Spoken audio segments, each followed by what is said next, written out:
Samantala, narito naman po iba pang mga balita.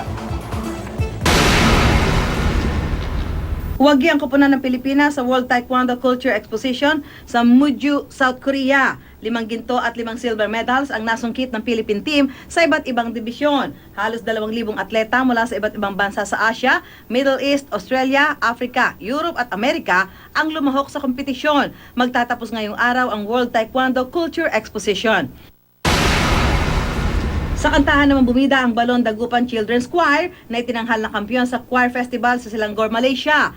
Ginawaran ng Siam Alam Mayor's Award ang grupo bilang Grand Champion. Bukod dyan, ginawaran din ng 2 pang special award sa mga bata.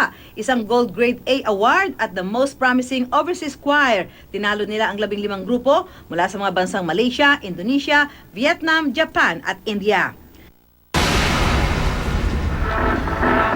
Sa Benguet Abra, idinaan sa pagzuzumba ng mga residente at mga empleyado ng iba't ibang ahensya ng gobyerno ang kanilang pakikiisa sa National Disaster Consciousness Month.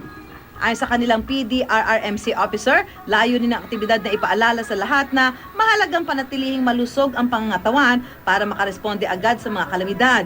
Bukod sa Zumba, may iba pang aktibidad ang lokal na pamahalaan gaya ng search and rescue training. Susan Enriquez, GMA News.